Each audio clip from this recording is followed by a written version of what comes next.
ခွက်ထောင်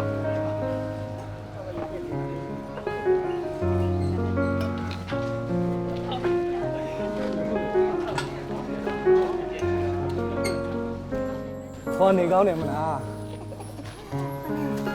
ကားကူလုပ်ပေးမှာဟော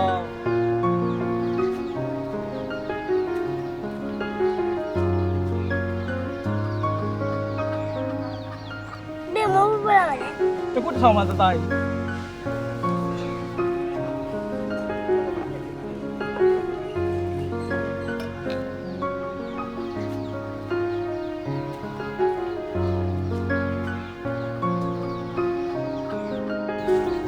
မင်္ဂလာပါမကြီးရေဒီတစ်ခါသမီးလေးပါလာ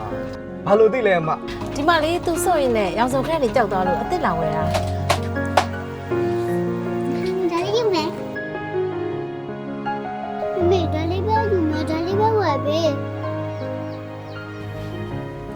ချော်ပေးလိုက်မယ်လေမကြီးဝင်နေကြလူတယ်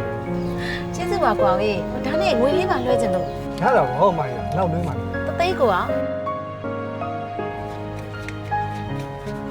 ငွေလေးက1500ပါနော်အမ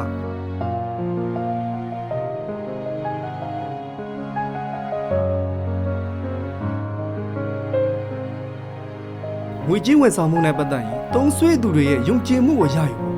အပေါ်နှုတ်မကောက်ခံပဲကောင်းမွန်တဲ့လူတန်ဝဲတစ်ခုကိုဝေမန်းနှင်းနဲ့အတူကျွန်တော်တို့အေဂျင့်များအားလုံးပါဝင်ဖန်တီးလိုက်ကြရအောင်